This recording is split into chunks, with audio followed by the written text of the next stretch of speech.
누가복음 19장 10절부터 17절까지 함께 읽습니다. 인자에 온 것은 잃어버린 자를 찾아 구원하려 함이니라.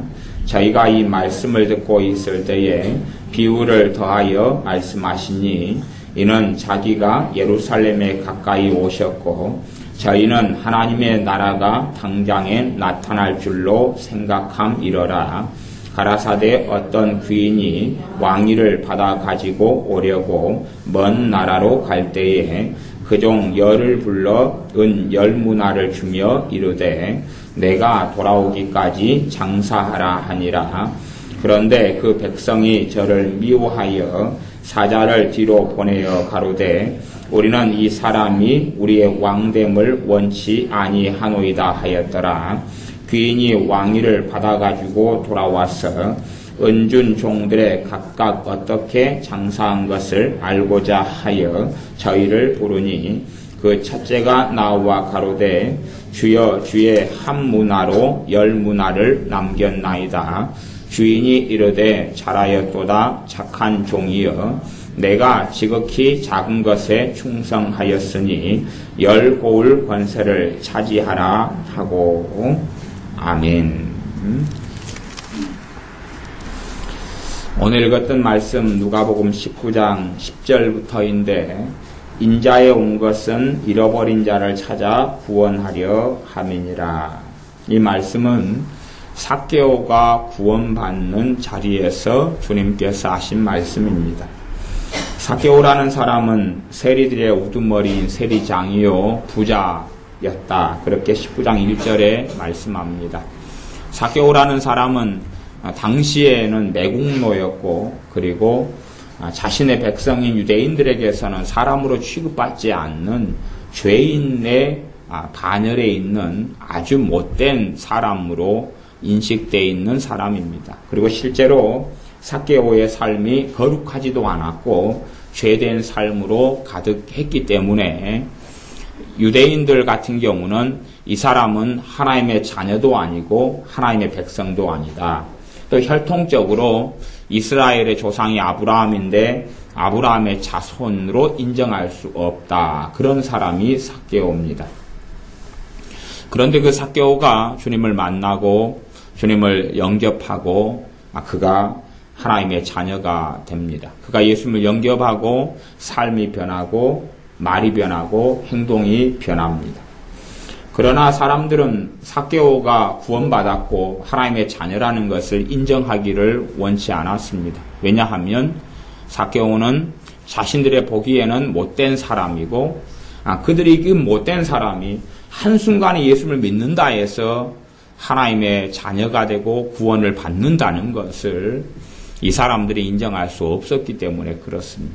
그러나 주님께서는 아무리 악한 자라 할지라도 한순간에 주님을 영접하고 믿음으로 천국을 소유하게 되고 구원받는다는 것을 말씀하셨고 그래서 말씀하시기를 19장 9절 10절에는 오늘 구원이 이 집에 이르렀다. 그렇게 말씀합니다. 너 영혼이 구원받았다. 그리고 너가 하나님의 자녀가 되었다. 너가 거듭났다. 그렇게 선포합니다. 그러면서 이 사람도 아브라함의 자손이미로다. 아브라함의 자손이다는 뜻은 하나님의 백성이다. 그 뜻이 됩니다. 그래서 인자에 온 것은 인자는 예수님이신데 예수님께서 내가 온 것은 잃어버린 자를 찾아 구원하려 함이니라. 잃어버린 사람을 구원하기 위하여 오셨다. 그렇게 말씀합니다. 우리들의 삶에 살아가는 여러 가지 이유와 목적이 있지만 우리는 주님을 따라 살아가야 되고 주님께서 원하시는 삶을 살아야 됩니다.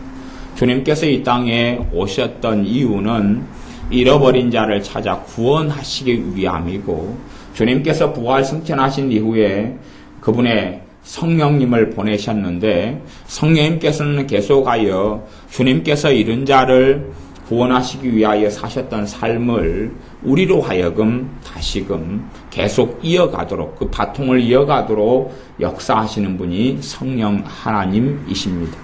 그러므로 신자들의 삶의 방향성이 맞는다면 잃어버린 자를 향한 마음과 기도와 또한 복음에 대한 전도가 있어야 할 것입니다. 이제 일단은 그 다음에 읽었던 열문화의 비유에 대한 말씀을 좀 더 읽고 설명한 후에 잃어버린 자를 구원하고 복음을 전하는 것에 대해서 말씀을 나누겠습니다. 사람들이 이제 이 삭개오 사건을 보면서 또 삭개오가 구원받았다는 주님의 선포를 들으면서 이런 사건을 보면서 사람들이 어떻게 생각했냐 그러면 하나님의 나라가 당장에 나타날 줄로 생각했다. 그렇게 11절 하반절에 나와 있습니다. 하나님의 나라가 당장에 나타날 줄로 생각한다는 이야기는 이 세상은 그냥 끝나버리고 곧 조만간 끝나버리고 말하자면 주님의 재림과 휴거를 기다리는 사람들은 곧 그냥 오늘 내일 이번 달 그냥 이 땅에 종말이 와버리고 그런 것하고 똑같은 생각으로 이 땅은 이제 끝나버렸다. 그러기 때문에 더 이상 다른 데 관심 가질 것이 없고 그냥 주님만 바라보고 있다가 내가 직장이든 생활이든 다 그냥 관두고 기도만 하다가 예를 들어서 주님 만나면 되겠다. 그렇게 그래서 애를 키우는 것도 의미가 없고 아니면 직장 생활하는 것도 의미가 없고 젊은 사람이 장래를 하나님께 쓰임받기 위하여 공부하고 준비하는 것도 자격증을 따는 것도 의미가 없고 이런 식으로 생각했다 그 말입니다. 그때 주님께서 그게 아니다 그랬습니다. 그게 아니다 그러면서 비유로 열문화 비유를 말씀하셨습니다. 어떤 귀인이 왕위를 받아가지고 오려고 먼 나라로 갈 때에 비유하자면 주님께서 공생의 세월을 마치고 천국으로 다시 떠나셨다가 다시 이제 왕으로 이 땅의 심판자로 찾아오시려고 떠나시기 전에 그 종 10명을 불러서 열문화를 주며 이르되 내가 돌아오기까지 장사하라. 종 10명에게 열문화는 각기 한 문화씩 해당됩니다. 각기 한 문화씩 해당되는데 한 문화를 얼마 정도 하냐 그러면 그걸 요즘 돈으로 환산하면 보통 이제 노동자가 한 석 달 정도 일하는 임금에 해당됩니다. 한 달에 예를 들어서 한 200만 원 번다 그러면 600만 원 정도고 150만 원 번다 그러면 450만 원이고 뭐 그런 거지요. 이렇게 플러스 마이너스 왔다 갔다 하는 거 있습니다만은 지금은 이제 원체 노동자의 계급이 세분화돼 가지고 과거에는 단순했는데 그때의 개념으로는 석 달 정도 열심히 밭일도 하고 이렇게 일도 해주고 그렇게 하면 버는 돈이 한 문화에 해당됐습니다. 그런 돈을 각기 10명한테 나눠줬습니다. 나눠준 다음에 내가 돌아올 때까지 이 돈으로 너희가 장사해라. 그냥 장사해라 그 말은 뭐냐 그러면 그 돈을 가지고 그냥 먹고 살고 생활하다가 마치지 말고 그러면 점점 돈이 이 한 문화 한 예를 들어 500만 원이라고 치면 500만 원 돈이 적어져 갈 거 아니에요? 적어져 갈 거예요. 근데 그렇게 하지 말고 그걸로 장사를 해라. 내가 돌아올 때까지. 비유로 말씀하셨으니까 내가 돌아올 때까지 장사해라. 그런 의미가 폭넓게 해석되어집니다. 대신에 이제 하늘만 바라보고 살지 말아라 그 뜻입니다. 그리고 핵심적인 말씀을 그래서 제가 삭개오의 이야기의 마지막에 주님께서 말씀하셨던 인자에 온 것은 잃어버린 자를 찾아 구원하려 함이니라. 그러니까 내가 돌아올 때까지 장사라는 첫 번째 의미가 뭐가 되겠습니까? 영혼을 구원하는 그 일에 너가 앞장서라 그 말이 됩니다. 첫 번째 의미가요. 내가 돌아올 때까지 장사해라 그 말이 영혼 구원에 마음을 쏟아라 그 말입니다. 이제 영혼 구원에 마음을 쏟는다, 영혼 구원한다는 것은 전도한다 그 뜻입니다. 그런데 전도하는 것은 쉽지가 않습니다. 쉽지가 않아요. 전도하는 것이 어렵다는 것은 제가 이해하고 압니다. 저도 전도가 어려우니까요. 그런 입장에서 말씀을 좀 다루겠습니다. 예수 믿는 사람 가운데요, 전도에 있어서 은사가 있는 사람이 있어요. 전도에 있어서 예수님을 믿을 때부터 은사를 주시는 사람들이 있어요. 평균 통계적으로는 한 몇 명 정도 되냐 그러면 10% 정도 됩니다. 10%란 이야기는 예수님 믿는 사람 10명에게 10명 가운데 한 1명 정도의 전도의 은사가 와요. 1명 정도의 통계적인 이야기입니다. 통계적인 조사를 하면 그 정도 프로테이지가 나옵니다. 10명 가운데 1명 정도는 전도의 은사가 있다. 그 말은 전도가 그 사람들은 쉽다 그 말입니다. 10명 중에 1명 정도는 가만히 있어도 전도가 된다. 그렇게 표현해도 됩니다. 왜냐하면 예를 들어서 내 자녀가 학교 다니고 내 자식도 학교 다니는데 이제 내 자식 친구의 엄마를 학부모로서 만나게 되면 그 전도의 은사를 받은 사람 같은 경우는 자동적으로 예수님 믿는 이야기를 하게 됩니다. 그래서 자연스럽게 그냥 엮어져 가서 어떤 사람에게 예수님을 전하게 되는 일이 전도 은사를 가진 사람은 쉽습니다. 그래서 그런 분들은 이제 이 전도에 대한 이야기를 들으면 부담이 좀 적고 힘들지 않습니다. 그러나 그 다음에 이제 10명 중에 1명은 그렇고 그 다음에 어떤 사람도 전도로 쉽냐 그러면 전도의 은사는 없어도 성령 충만하게 살아가는 사람도 전도가 좀 쉽습니다. 상대적으로요. 성령 충만하게 살아가는 사람들도 전도가 좀 쉽습니다. 그런데 성령 충만하다 해서 좀 쉽다는 것이지 아주 자유가 오거나 그러지는 않습니다. 그런 부분이 있는 걸 기억하시고 이제 그래서 일상적으로 10명 가운데 9명 정도는 전도가 어렵다 하는 것입니다. 전도가 어려운데 그러나 우리가 전도를 안 하고 살 수 있을 것이냐 또 그렇게 되지는 않지요. 전도의 은사를 가진 사람들만 전도하는 게 아니라 모든 믿는 사람들이 전도를 해야 됩니다. 그럼에도 실제적으로 전도로 은사가 없고 전도로 성령의 역사하심이 없는 사람들이 신자들 가운데 대다수의 사람들입니다. 그렇기 때문에 쉽게 전도를 하려 하면 어렵다 그 말이지요. 저도 그 10명 가운데 전도의 은사가 없는 9명 속에 속합니다. 그렇기 때문에 전도하는 것이 목회자인 저 자신도 어렵고 안 되는 일에 속합니다. 저 같은 경우는 아예 전문적으로 전도하는 선교단체에서 선교 훈련을 몇 년간 받은 사람이고요. 그리고 전도를 오랫동안 해왔던 사람입니다. 그래서 어떤 때는 하루에 1시간 씩은 1시간 또 이상씩은 전도하는데 시간을 보냈고 전도하려고 선교 여행도 다니고 전도 여행도 다니고 아니면은 각 마을이나 동네마다 다니면서 전도를 다녔던 사람이고 심지어는 마이크를 가지고 노방전도도 했던 사람입니다. 그래서 제 자신이 전도에 있어서는 좀 훈련된 사람이에요. 훈련을 받았고 해봤고 그런데 지금 제가 전도를 예수님을 전하는 것이 쉽냐 그러면 아주 어렵습니다. 아주 어려워요.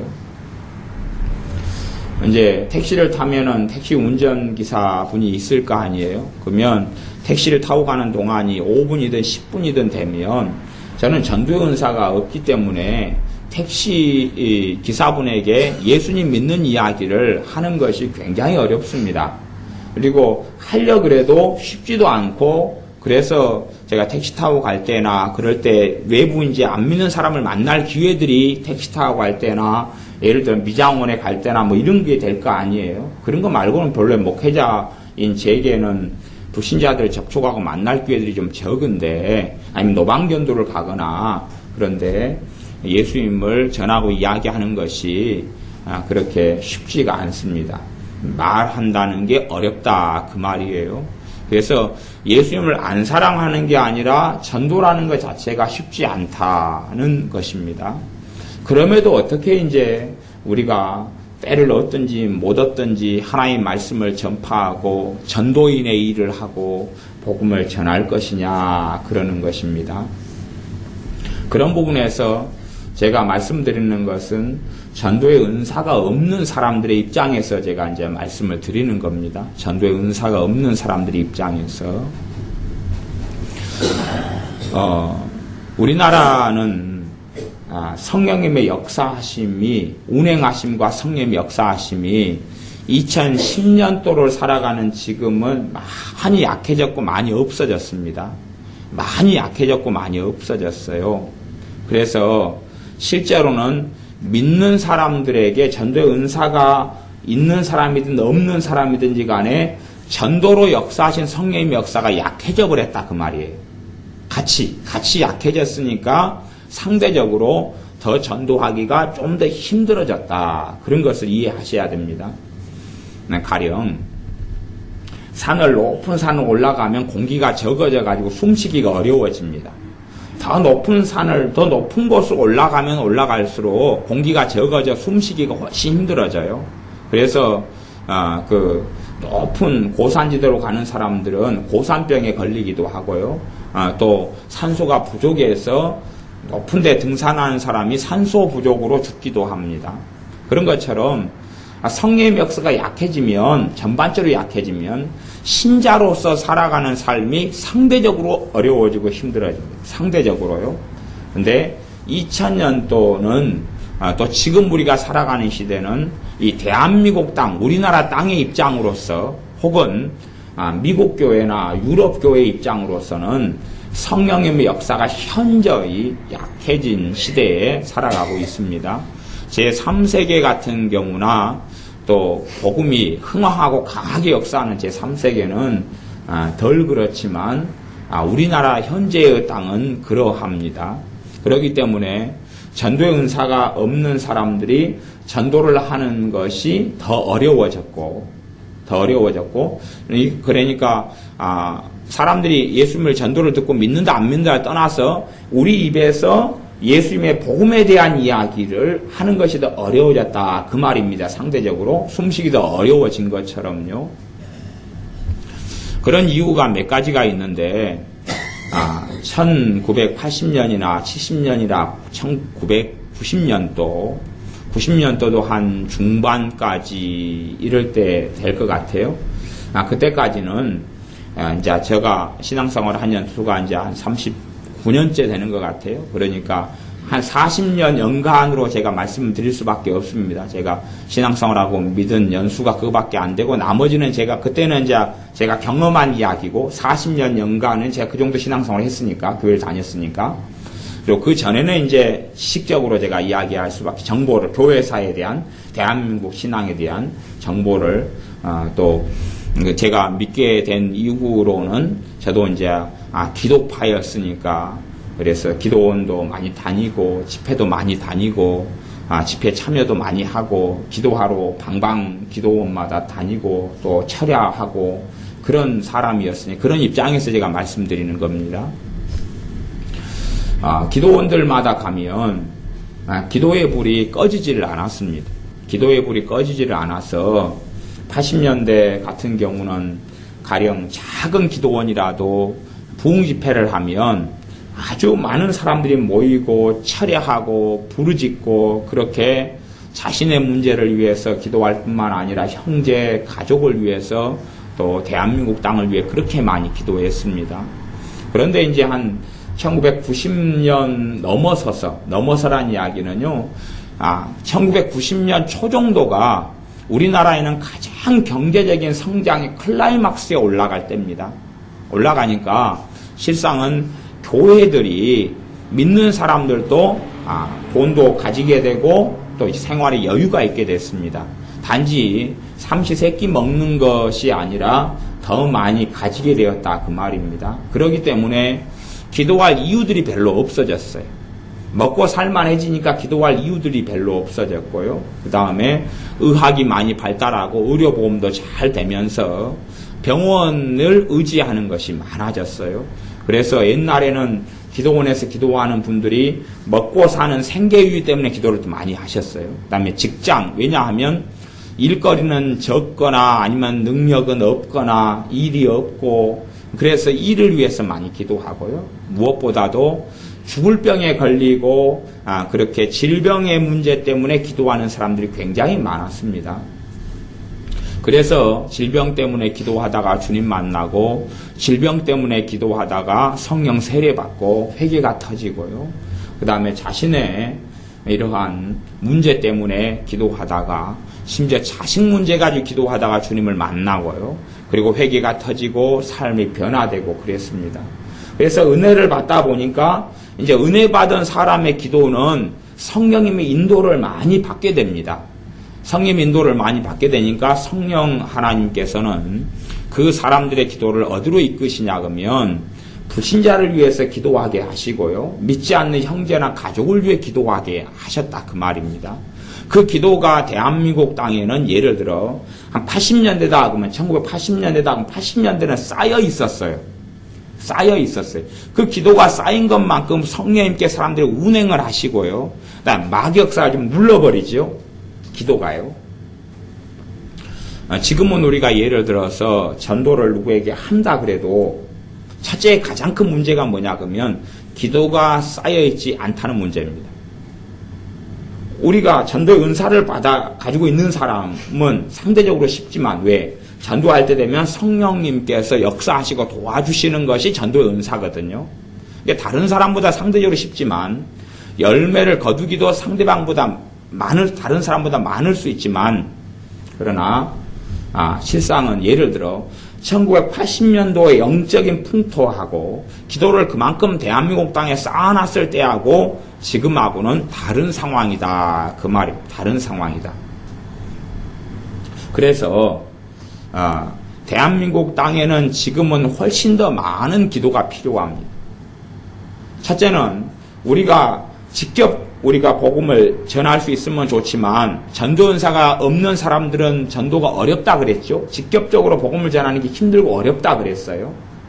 사실은 우리가 억지로 쥐어짜가지고 예수님에 대한 이야기를 한다고 해서 듣는 사람들이 예수님을 믿게 되는 것은 그런 확률이라든지 그런 일은 아주 드물게 일어납니다. 가령 한 1000명을 우리가 억지로 예수님을 전하면 그 가운데 1명이나 아니면 몇 명이나 듣고 교회 한번 나가볼까 그렇게 합니다. 그런 상황이 이제 대한민국 상황입니다. 그래서 첫째가 대한민국 땅에 필요한 것, 특별히 주님의 관심이 잃어버린 자, 주님을 알지 못하고 믿지 못하는 자에게 주님의 관심이 있기 때문에 우리가 영혼 구원을 하시려는, 영혼을 구원하시고 그에게 천국의 시민권을 주시려는 주님의 원하심에 어떻게 부응할 것이냐. 그럴 때에 우리가 믿지 않는 사람들을 위해서 기도하는 것이 전도의 첫 번째 자리가 된다. 그 말입니다. 전도의 첫 번째 자리. 상대적으로 믿지 않는 사람들의 기도가 현저히 이 대한민국 땅에 복음을 위한 기도, 또 불신자들을 위한 기도가 현저히 약해져 버렸어요. 아주 약해져 가지고 기도가 이제 별로 없다 그 말입니다. 기도가 없기 때문에 누군가가 예수의 복음을 듣고 그리고 교회에 나와서 등록을 해도 믿음이 자라지를 않아요. 아니면 예수님을 믿었다 그러는데 믿는 것도 아니고 안 믿는 것도 아니고 주님을 만나지도 않아요. 믿음이 성장하지도 않아요. 그리고 그냥 그저 그렇게 있다가 떠나기도 하거나 남아있어도 또 심지어 예수님 영접해도 믿음이 자라지도 않고 주님에 대해서 관심도 없고 하나님의 말씀이나 하나님의 뜻에도 관심이 없다 그 말이에요. 왜냐하면 성령의 역사가 있어야 되는데 성령님의 현저하신 역사하심이 이제 거의 사라지고 없다 그 말이에요. 사라지고 없어요. 근데 그 첫 번째 이유는 뭐냐 그러면 우리가 기도하지 않기 때문에 그렇습니다. 여러분이 어떤 것을 겪고 체험하셔야 되냐 그러면요. 이제 여러분이 직접 자녀나 친척이나 뭐 복음을 쉽게 이제 19명은 전하기가 어려울 겁니다. 어려워도요. 어떤 걸 경험하셔야 되냐 그러면 내 안 믿는 친척이나 가족을 위해서 많이 기도를 쏟아 부으면 어떤 것을 경험하실 수 있냐 그러면 어느 선이 넘어가면 그 말은 기본적으로요.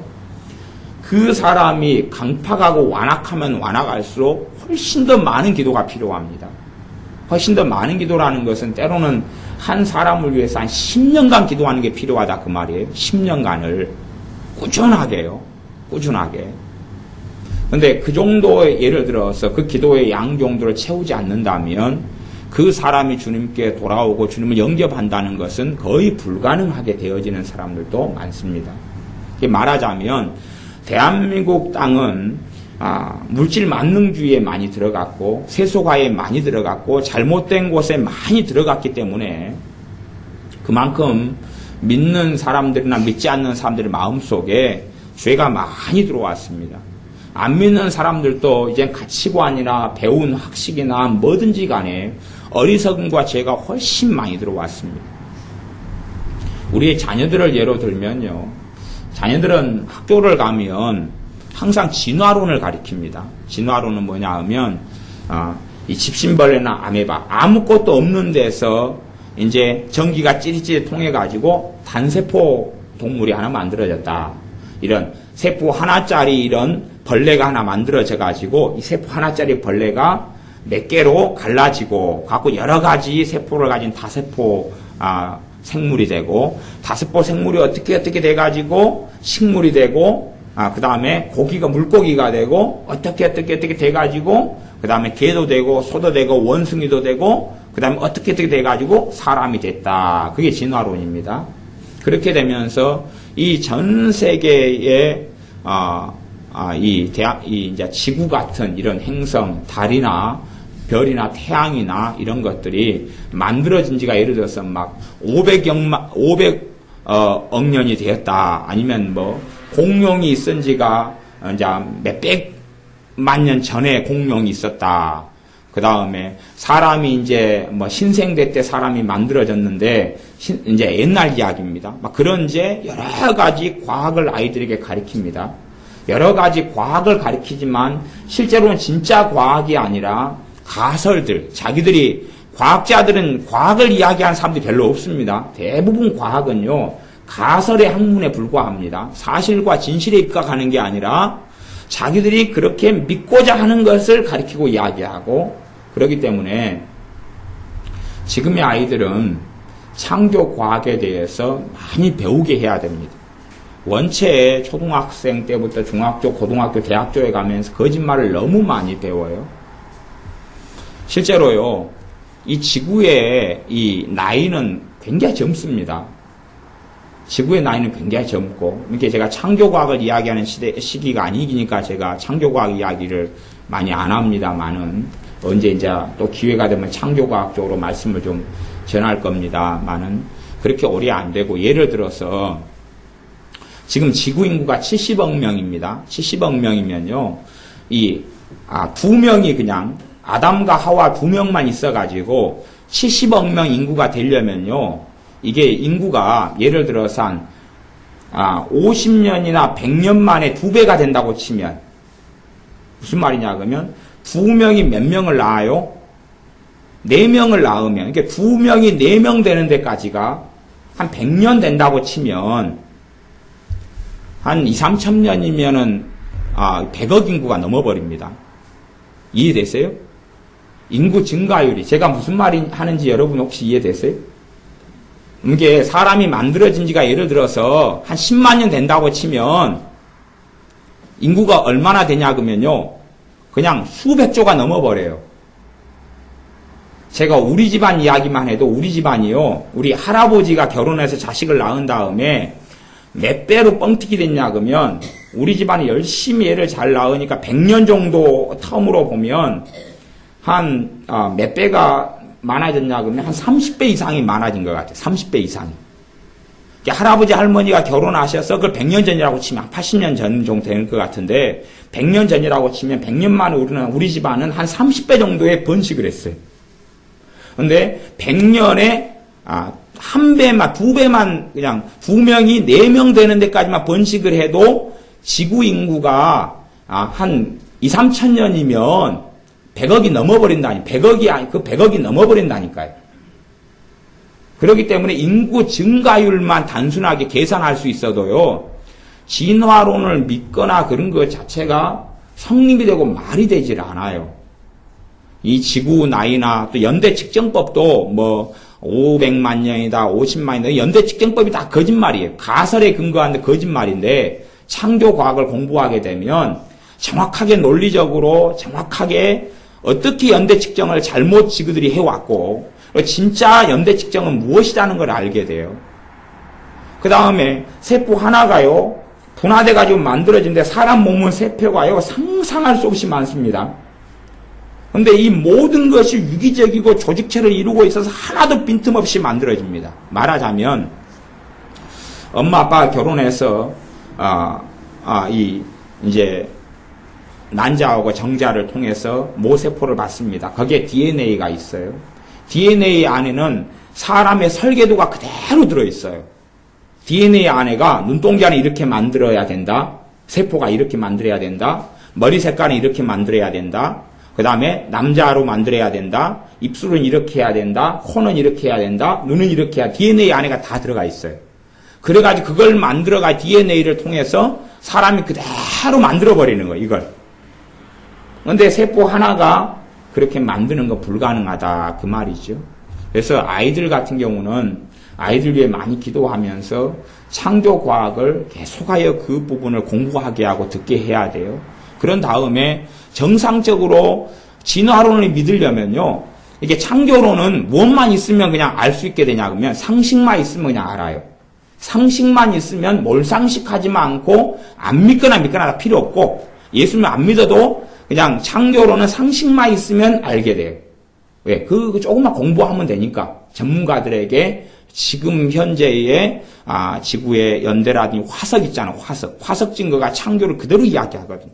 화석의 자료를 그대로 데이터를 구하고요. 사회에서 이야기하는 오스트랄로피테쿠스나 호모 에렉투스나 그런 장난치는 거 말고 진짜 그들을 유전자 검사하고 화석을 조사하고 연구한 자료들을 교회 카페에는 지금 다 올려놨어요. 계속 창조과학에 대한 건 어마어마하게 비밀이 다 파헤치고 밝혀졌어요. 그러니까 그걸 다 올려놔서 논리적으로 객관적으로 다 보면 그냥 상식만 가지면 다 알게 돼요. 그런데 진화를 믿으려면 그냥 상식이 아니라 우리가 그냥 죽은 몸, 팔과 다리가 생기는 것보다 더 강력한 믿음이 있어야 진화론이 가능해요. 그러니까 진화론은 아주 그냥 몰상식이나 정신병 정도가 들어야지 믿는 게 가능해요. 진실을 들여다보면요. 그렇게 아이들은 예를 들어서 잘못된 과학, 잘못된 진화론, 잘못된 생물로 세뇌가 돼버렸어요. 진실이 얼마나 왜곡돼 버렸는지 몰라요. 참 우스운 이야기는요. 성경에는 토끼가 책임질을 하는 짐승이라고 나왔습니다. 책임질을 한다고 나왔어요. 그런데 사람들은 보니까 토끼가 책임질을 안 하거든요. 갖고 성경이 거짓말을 하고 예수님을 안 믿는 사람들이 있었어요. 그러다가 겨우 수십 년 전에나 이제 좀 더 상식적으로 토끼가 책임질을 한다는 게 밝혀졌어요. 토끼가 책임질을 하는 게 밝혀져서 성경의 진실이라는 걸 드러낸 사건이 있었어요. 토끼가 똥을 누는데 한 똥은 똑같이 우리같이 배설물로 똥을 누고요. 한 똥은 토끼의 똥 중에서 책임질을 하기 위한 어떤 그 효소를 넣기 위한 똥을 넣어요. 그래서 몰래 밤에 다 자고 있을 때 토끼가 그 똥을 다시 먹어요. 그러니까 토끼를 키우는 사람이 깨끗하게 한다고 똥을 다 치워버리면 토끼가 죽어버립니다. 그 똥을 먹은 다음에 다 자고 있을 때 책임질을 하고 있었어요. 적외선 카메라로 찍으니까. 그렇게 해서 사실은 토끼가 책임질을 한다는 것이 객관적으로 밝혀진 것이 그렇게 오래되지 않아요. 그러니까 사람들이 생각하기에는 토끼가 책임질 안 하는데 성경은 책임질을 한다 그러고 그런 다른 것이 많게 보이는데 실상은 전혀 다르지 않다 그 말이에요. 하나님 말씀이 1.1획도 틀림이 없이 그대로 다인 것을 그런 것을 조금만 공부해도 알 수 있고 감사하게 그런 자료들이 이제 쉽게 구할 수 있으니까 또 과학자들이 모임을 진즉부터 만들어 가지고 창조 과학에 대한 그 논리적으로 상식적으로 화석 자료부터 시작해서 아니면은 역사부터 다른 걸 다 조사하는 가운데 비밀들을 밝혀놓았기 때문에 그래서 우리가 상식만 보면 다 이해되고 알 수 있도록 되어져 있어요. 근데 그렇게 잘못된 지식을 자녀들이 많이 배우기 때문에 사실을 가르치지 않으면 예를 들어 창조과학을 가르치지 않으면 얘들이 교회는 부모 따라 좀 다니다가요. 머리 좀 크면 이제 빠이빠이 하고 떠납니다. 그렇기 때문에 자녀들을 위한 기도는 훨씬 더 많이 필요할 수밖에 없어요. 학교에 가서 배우는 게 뭐냐 그러면은 최초의 인류는 누구냐 그러면 오스트랄로피테쿠스로 적어야 되거든요. 그래야지 답 그리고 오스트랄피테쿠스 아니다 그러면 틀렸다 그러거든요. 진화론에서 최초의 유인원 그러한 땅을 고고학적인 자료에서 어떤 유인원 나왔냐? 오스트랄피테쿠스 막 그러고 호모 에렉투스, 호모 사피엔스 막 어쩌고저쩌고 막 그렇게 이제 쓰고 외우고 공부하고 그런단 말이에요. 지구의 연대가 얼마 됐냐? 고생대는 몇 년부터 몇 년까지냐? 중생대는 몇 년부터 몇 년까지? 중생대는 공룡이 살았는데 공룡 이야기도 화석이나 다 자료 밝혀있잖아요. 공룡과 사람이 공존했다는 자료가 다 나왔어요. 굉장히 많은 화석으로. 공룡은 중생대에 500만 년 전에 산 게 아니라 성경에도 요배 시대에 공룡이 있었다는 이야기가 나오잖아요. 공룡에 대한 이야기를 하나님이 하신단 말이에요. 욥한테. 욥은 공룡을 너무 잘 알고. 근데 그것이 화석적인 증거로 다 밝혀져 버렸는데 진화론을 믿는 애들은 다 숨겨놨어요. 거짓말로 다 숨겨놨어요. 그러니까 좀 공부를 좀 하시라 그 말이에요. 조금만 좀 보고 자료들 보고 좀 공부를 하셔요. 교육 카페 안에 다 실어놓았으니까. 그러면 이 허망한 것에 들어가지 않는다 그 말이에요. 성경이 어떻게 진실된지를 다 드러내 주니까 그런 부분은요. 그래서 이런 잘못된 가르침들, 잘못된 것들이 너무 많기 때문에 자녀들을 위해서 기도를 더 많이 하지 않으면, 과거보다 훨씬 더 많이 하지 않으면 우리 자녀들이라도 주님께 돌아오지 않는다 그 말이에요. 한 사람이 예수를 믿게 되는데 기도가 많이 차야 돼요. 그냥 예수님을 전한다고 되는 게 아니에요. 기도가 많이 차야 돼요. 근데 잘못된 가르침을 훨씬 많이 듣고 또 세상을 사랑하는 것들이 많이 들어와 버려요. 돈을 사랑하거나 애들은 게임을 사랑하거나 그 세상을 사랑하는 거죠. 어떤 거에 몰입되고 빠져버리고 중독에 들어가고 그리고 음란에 쾌락에 악에 물들고 거짓말에 세속화에 이게 많이 돼버리면 그걸 강팍하다 그래요. 강팍한 사람들은 훨씬 더 많은 기도가 필요합니다. 이제 생각해 보십시오. 우리 자녀가 예를 들어서 성적이 90점이 맞기를 원해요. 이게 학교에서 성적이 90점을 맞기를 원하는데 내 자식이 덧셈 뺄셈도 못하는 빵점짜리예요. 빵점짜리. 빵점짜리가 90점이 되려면 쉬워요, 어려워요? 거의 불가능같이 어렵지요. 그리고 90점을 만들려면 막 때리기도 많이 때려야 되고 공부도 많이 시켜야 되고 학원도 많이 보내든지 막 붙잡고 막 일일이 멍청이야 바보야 그러가면서 가르쳐야 되고 막 그럴 거 아니에요. 근데 내 자식이 80점짜리예요. 그러면 90점 맞는 것은 조금만 애를 도와만 줘도 90점이 나와요. 이게 강팍한 사람하고 마음이 부드러운 사람의 차이입니다. 강팍한 사람을 위해서는 그의 영혼이 구원받으려면 굉장한 기도가 쏟아부어져야 돼요. 근데 이것을 예를 들어 80년대 같은 경우는 기도원들마다 또 기도하는 사람들이 그렇게 많았어요. 교회도 기도의 불이 많이 안 꺼지고 기도원도 안 꺼지고 뭐 말씀은 좀 빈약하고 틀린 것도 많고 그래도 어쨌든 주님을 만나고 기도하고 회개하고 울고 성령세례 받고 그렇게 기도하는 사람이 무진장 많았어요. 여러분 저는 80년대 초부터 기도원을 다녔던 사람입니다. 그래서 제가 기도원을 가면 초등학교 때부터 기도원 생활을 제가 했어요. 왜냐 그러면은 사촌 매형하고 누나가 이제 제 이종 사촌 누나 중에 한 명이 저보다 나이 차이가 좀 나는데 저희 집에서 어릴 때부터 다녔어요. 다녀가지고 시집을 기도원 사회 가는 전도사님한테 시집을 가셨어요. 그러니까 우리 집에서 자랐던 누나가 사촌 누나가 기도원 하시는 정호사님한테 시집을 가셔가지고 이제 그분도 전임 전도사님이신데 지금은 이제 당연히 목사님이시고 이제 나이도 환갑도 진즉 넘기셨죠. 그런데 이제 노 목사님 밑에서 기도원을 운영을 하셨어요. 그러니까 그 기도원을 어릴 때부터 다녔어요. 거기서 주말을 보내고 거기서 예배드리고 그러면서 일찍부터 기도원에 어마어마한 사람들 그때 장작 떼고 불 떼고 그 다음에 막 그 발전기 돌려가지고 하고 산에 한 30분에서 1시간 정도 걸어 들어갔거든요.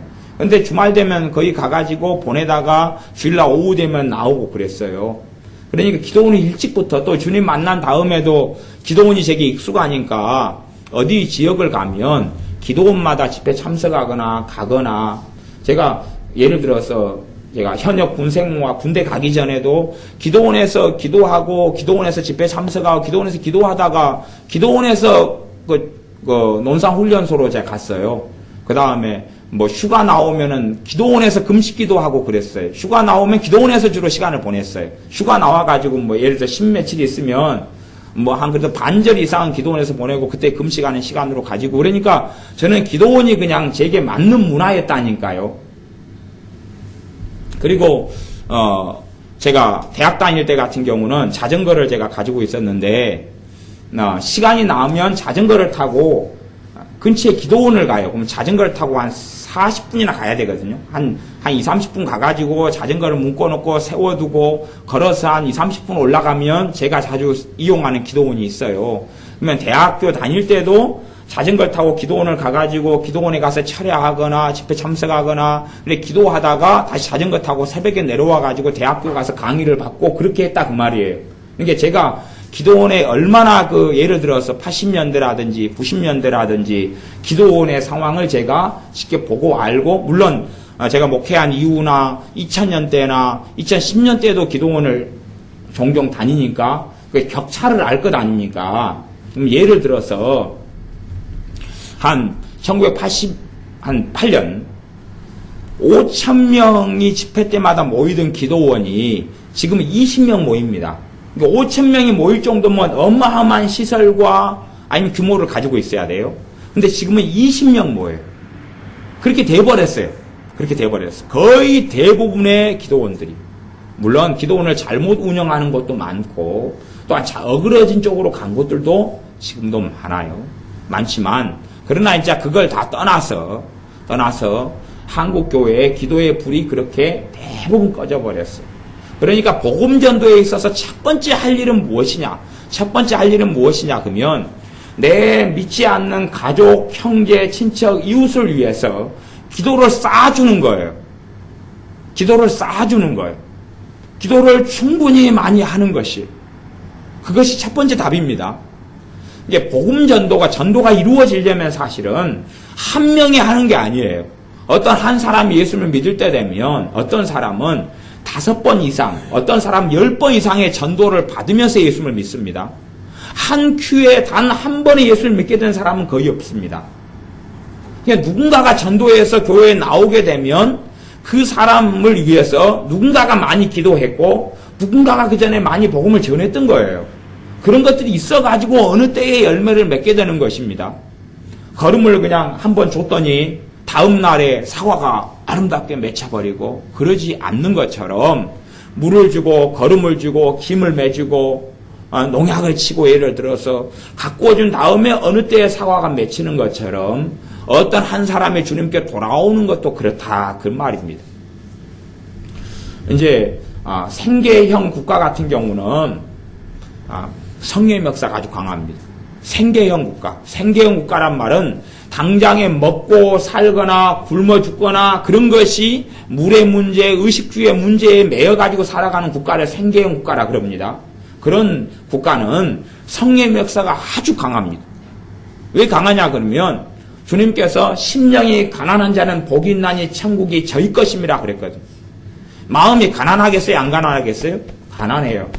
돈맛도 보지 못하고 삼시세끼도 제대로 먹지 못하고 생존의 문제에 병들어도 병원 가지 못하고 치료받지 못하고 그렇기 때문에 복음에 대해서 굉장한 마음의 갈급함이 있어요. 예수님이 누군지 몰라도 마음이 오픈되어 있고 열려있다 그 말이에요. 그렇기 때문에 강파감이 굉장히 약하고 적어요. 생계형 국가는. 그래서 복음을 전할 때에 그들은 쉽게 받아들이고 주님을 만나고 성령 세례가 임합니다. 근데 이 대한민국 땅은 생계형 국가가 아닙니다. 복지형 국가예요. 복지형 국가. 복지형 국가란 말은 이제 삼시세끼 해결하는 거 넘어서 가지고 얼마나 더 많이 가질 것이냐, 남보다 얼마나 더 성공할 것이냐. 예를 들어 간혹 가다가요, 제게도 우리 동네 여수에 살 때는 별로 안 그럽니다. 여수에 있을 때는 별로 안 그래요. 왜냐 그러면 다 고만고만 하거든요. 근데 서울에 가면 제게 간혹 열등감이 찾아옵니다. 간혹 열등감이 찾아와요. 왜냐 그러면 서울 사람들은 제가 보기에는 그렇게 다 잘난 사람들이 많아요. 똑똑한 사람들이 많고요. 그 다음에 돈을 벌어도요, 굉장히 잘 벌어요. 그런 사람들이 많아요. 아주 잘난 사람들, 아예 상상이 안 되는 사람들을 만나기도 해요. 아주 그냥 사는 인생이 전혀 틀린 사람들을 만나요.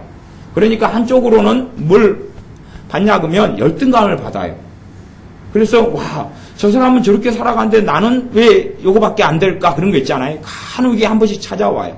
찾아오는데 깊이 이제 영적으로 따져 들어가면 그것이 제 안에 있는 열등감보다는 그렇게 악한 영들이 역사를 해요. 그거 제가 느껴. 이게 내 안에 든 열등감이 아니라 악한 영들이 그런 식으로 대한민국 땅에 특별히 서울 같은 데는 훨씬 더 강력하게 역사하구나. 비교의식 있잖아요. 비교의식. 저 사람은 저렇게 돈을 한 달에 월급을 1,000만 원 받는데 니는 100만 원이냐? 저 사람 500만 원 받는데 너는 70만 원이냐? 막 그런 거 있잖아요. 뭐 그런 쪽으로 이제 역사를 많이 한다고 말. 저 사람은 지금 사장이 됐는데 니는 아직도 뭐 대리냐? 뭐 그런 거 있잖아요. 뭐 그런 쪽으로 막 역사가 서울 같은 데 훨씬 심하고 우리 동네 같은 좀 후진 동네는 그게 별로 없어요.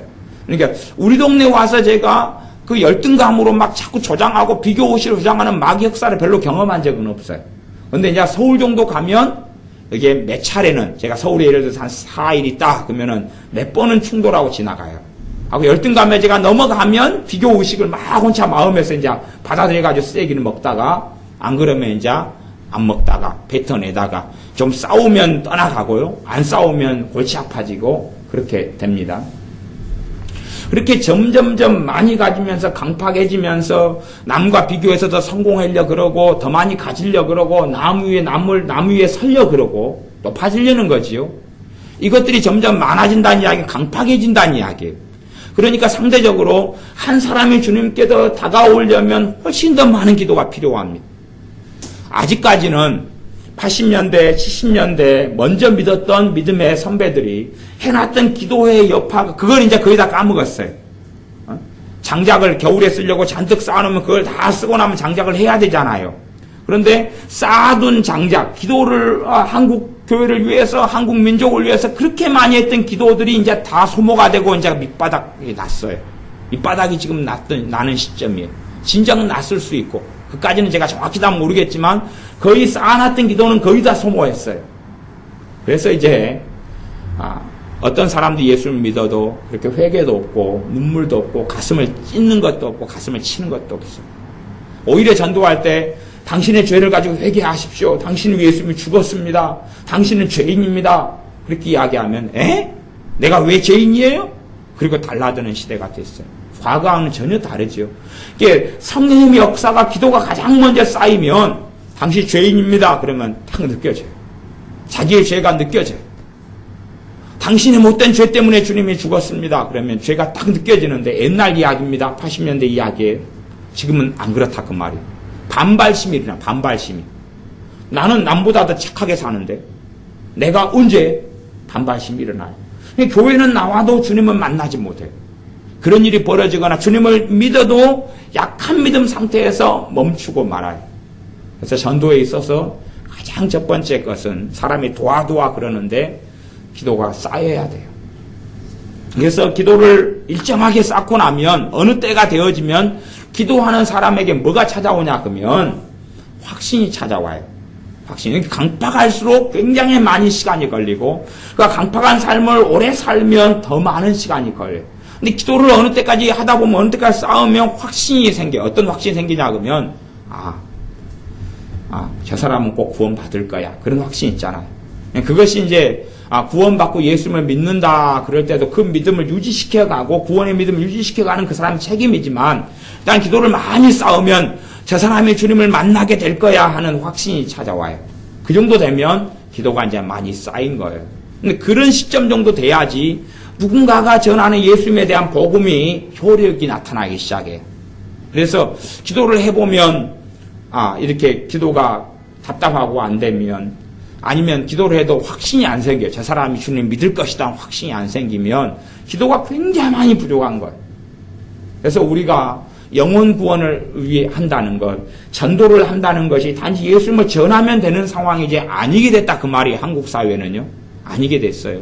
저도 예를 들어서 한 90년대 초 같은 경우에 아니면 80년대나 이럴 때도 전도를 다니면 예를 들어서 한 10명 정도가 예수님을 들으면 한두 명 정도는 예수님 영접해요. 물론 예수님 영접했나 해서 막 회개가 터지고 막 그런 건 별로 아니고 그런 건 별로 아니지만 어쨌든 예수님 영접해요. 그 다음에 그 중에 이제 한 2명이 영접했다 그러면 한 반년 정도 지나면 그 중에 한 명은 흐지부지 되지만 한 명은 막 주님을 만나버려요. 한 명은 회개가 터지면서 방언이 터지고 성령 세례가 임하고 그리고 그 사람의 삶이 변화되고 말이 변화되고 그래요. 그렇게 되는데 지금은 10명 예수를 믿어도 그 중에 한 명이나 그런 일이 벌어질까 말까 한다 그 말이에요. 그만큼 기도가 전반적으로 한국교회가 적어지고 없어졌어요. 그러니까 옛날 상황을 생각하면 절대 안 된다 그 말이에요. 심지어 어떤 사람은요 30년간 그 영혼을 위해서 기도해야 되는 사람들도 있어요. 유감스럽게도 내가 그러면 30년은 못 살잖아요. 그럼 그 영혼하고는 이제 끝이에요. 누군가가 또 바통을 이어와 기도해 주지 않으면 그 강팍함을 주님의 역사가 우리의 기도를 통한 주님의 도우심과 역사가 깨트리지는 못해요. 깨트리지는 못해요. 그래서 사람마다 강팍한 사람일수록 훨씬 더 많은 기도가 필요해요. 강팍하다는 것은 그 사람의 귀신의 역사가 많다고 말이에요. 귀신의 역사가 많은 사람에서 훨씬 더 많은 기도가 필요해요. 그래서 너희는 내가 돌아오기까지 장사하라 그 말이 사명을 감당하라 그 말입니다. 사명을 감당하라. 기도에 부르심 받은 사람은 기도로서 전도를 도와야 되고요. 전도의 은사를 받은 사람은 전도로서 하고 또 가르침 은사를 받은 사람은 가르침으로 주님의 복음을 전하도록 또 믿음이 성장하도록 섬기지만 어쨌든 그 모든 것이 초점 중에 하나 가장 첫 번째 초점은 잃어버린 사람을 구원하는 것입니다.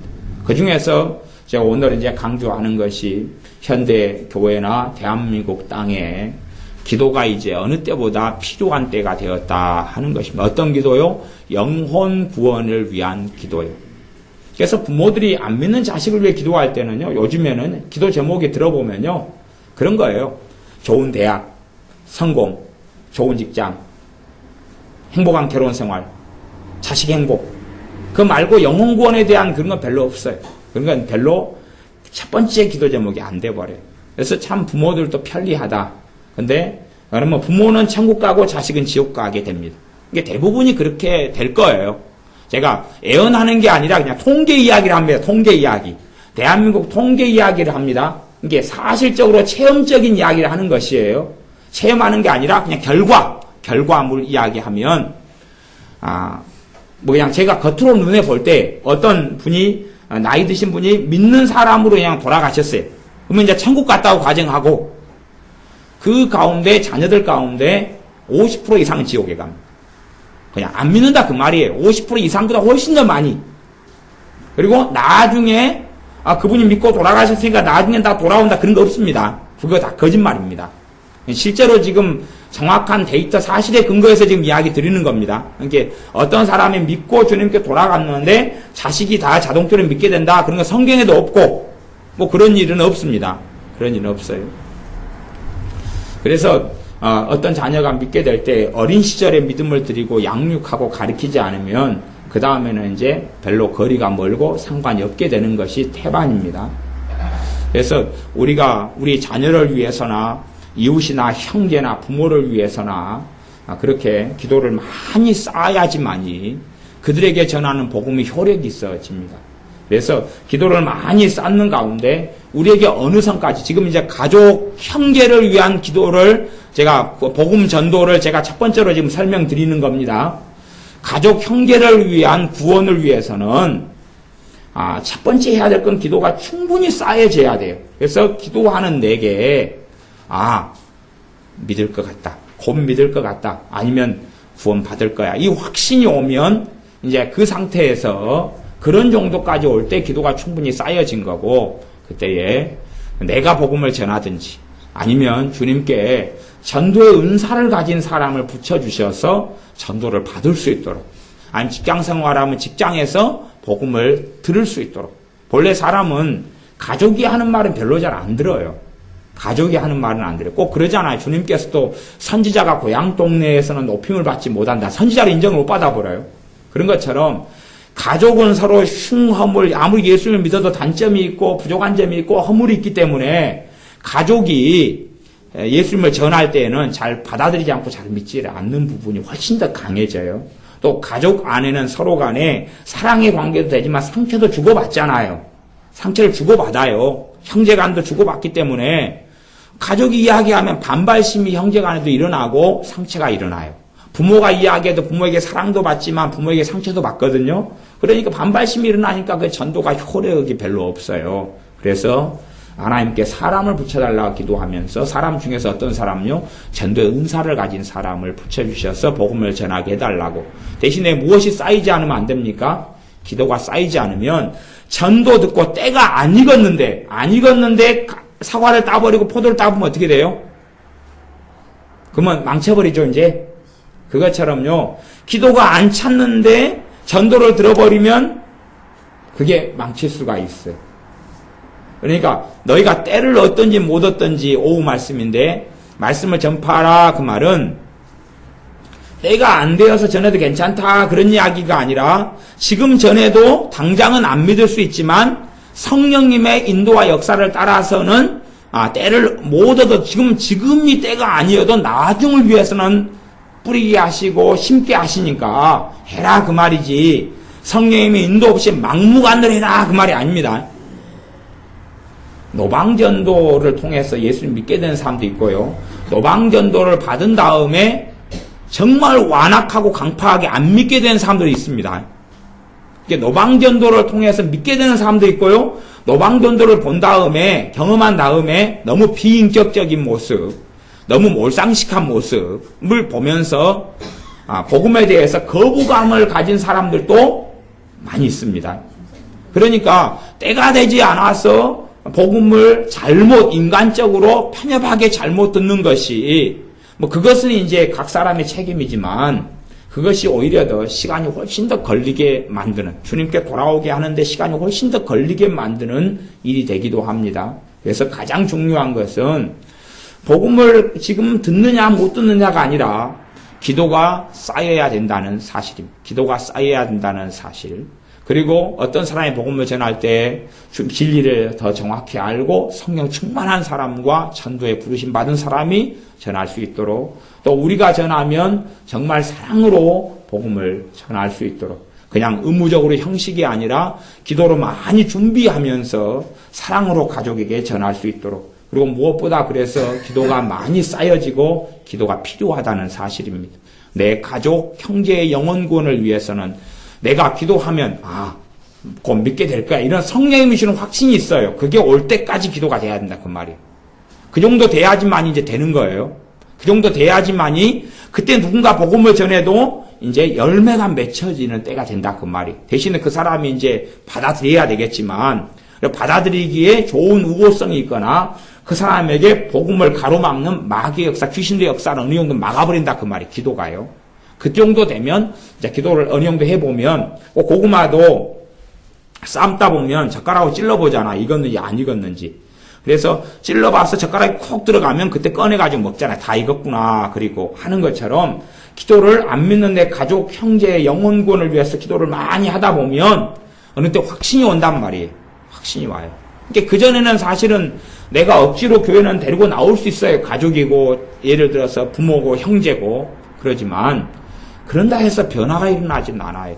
오래 믿음이 없는 상태에서 교회 생활을 하다 보면 별일을 다 겪잖아요.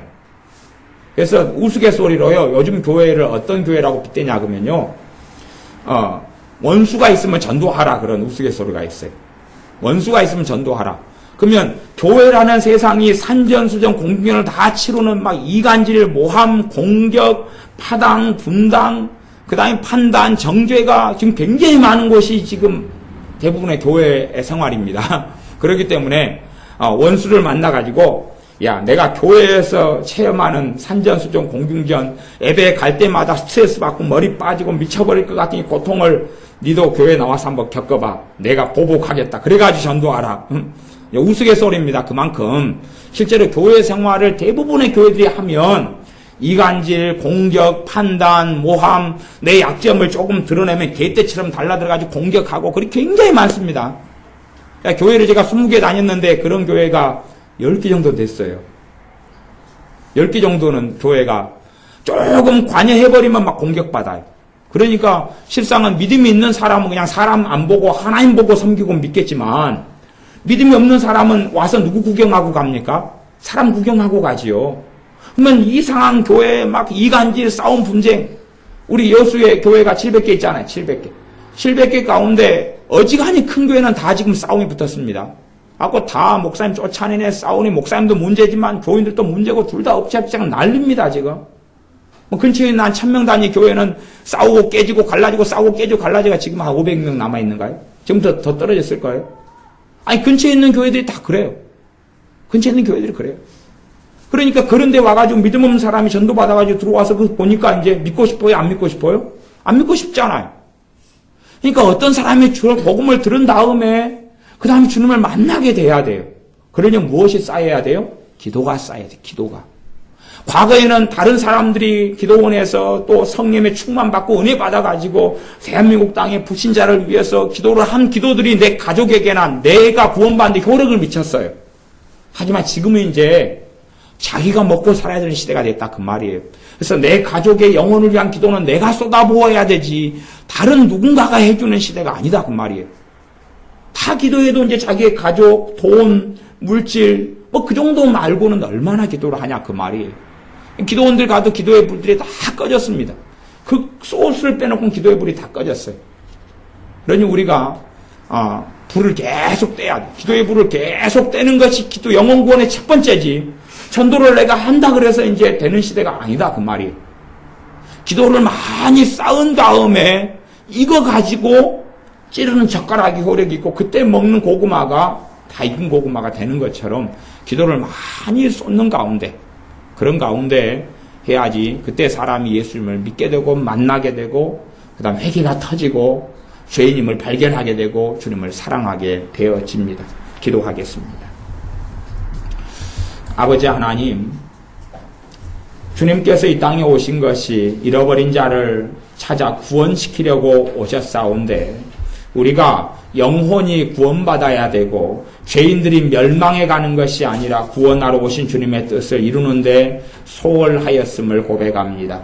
그러하오니 이제는 우리의 가족을 위해서 우리의 형제의 구원을 위해서 친척의 영혼의 구원을 위해서 나아가 이웃과 또한 다른 나라의 영혼의 구원을 위해서 기도하는데 우리가 마음을 쓰며 헌신하겠습니다.